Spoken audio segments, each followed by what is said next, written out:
Hyundai తన కొత్త వెన్యూని పూర్తిగా ఆవిష్కరించింది. ధరలను నవంబర్ 4న మాత్రమే ప్రకటిస్తారు. అయితే ఇప్పటి వరకు మనకు తెలిసిన విషయాలు ఇక్కడ ఉన్నాయి. మొదటగా ఇది ఫేస్ లిఫ్ట్ కాదని, సరికొత్త జనరేషన్ అని హ్యుండాయ్ చెబుతోంది.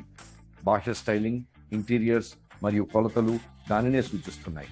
కొత్త వెన్యూ 48 పొడవు, 30 వెడల్పు ఎక్కువ మరియు ముఖ్యంగా వీల్ బేస్ 20 పెరిగి 2520 చేరుకుంది. ఇది వెనుక సీట్లో మెరుగైన లెగ్ రూమ్ కు దారితీస్తుందని ఆశిస్తున్నాము.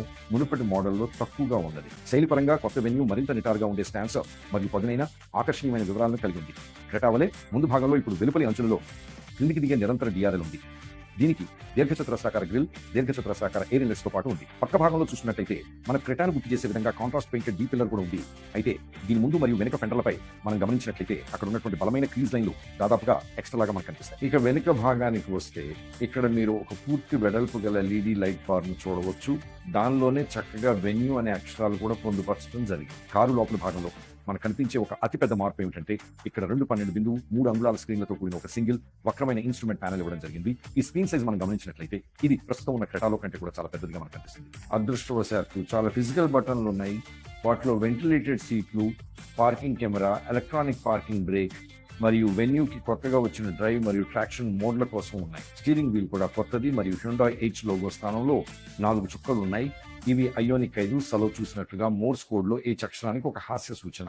వెనుక ప్రయాణికులకు పొడవైన వీల్ బేస్ కారణంగా ఎక్కువ స్థలం ఉండాలి. అంతేకాకుండా వెనుక సీట్లు కూడా వాళ్తాయి మరియు వెడల్పుగా తెరుచుకునే తలుపుతో లోపలికి ప్రవేశించడం సులభం అవుతుందని హ్యుండాయ్ చెబుతోంది. ఇప్పుడు పవర్ ట్రైన్స్ విషయానికి వస్తే కొత్త వెన్యూ దాని ముందు మోడల్ పవర్ ట్రైన్స్ నే ముందుకు తీసుకెళ్తుంది.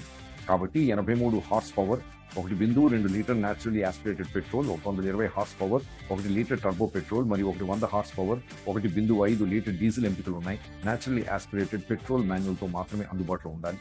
అయితే టర్బోలో 7 speed dual clutch automatic gear box option కూడా ఉంటుంది. ఇంతకు ముందు ఉన్నట్టుగానే డీజిల్ ఇంజిన్ వేరియంట్ అనేది మాన్యువల్ ట్రాన్స్మిషన్ తో వస్తుంది. కానీ ఈసారి కొత్త కారులో మాత్రం తప్పకుండా ఒక ఆటోమేటిక్ ట్రాన్స్మిషన్ ఆప్షన్ కూడా ఉండాలని అందరూ ఆశిస్తున్నారు. అయితే కొత్త వెన్యూ డ్రైవింగ్ ఎలా ఉంటుంది, వచ్చే నెలలో మేము దీన్ని నడిపి మీ పూర్తి రివ్యూని అందిస్తాం. కాబట్టి ఆటో కార్ ఇండియా ఛానల్కి సబ్స్క్రైబ్ చేసుకోండి మరియు మేము కొత్త వీడియో పోస్ట్ చేసిన ప్రతిసారి నోటిఫికేషన్ పొందడానికి బెల్ ఐకాన్ నొక్కండి. అయితే ఈ రాబోయే సరికొత్త వెన్యూ గురించి మీ అభిప్రాయం ఏమిటి? దీనిపై మీరు ఏమనుకుంటున్నారో తెలుసుకోవాలని మాకు ఆసక్తిగా ఉంది. దీనికి సంబంధించిన మరిన్ని వివరాలను తెలుసుకోవడానికి మీరు కూడా ఉత్సాహంగానే ఉన్నారా? మీ అభిప్రాయాలు ఏమైనా సరే వాటిని తప్పకుండా కింద కామెంట్స్ విభాగంలో మాతో పంచుకోవడం మర్చిపోకండి.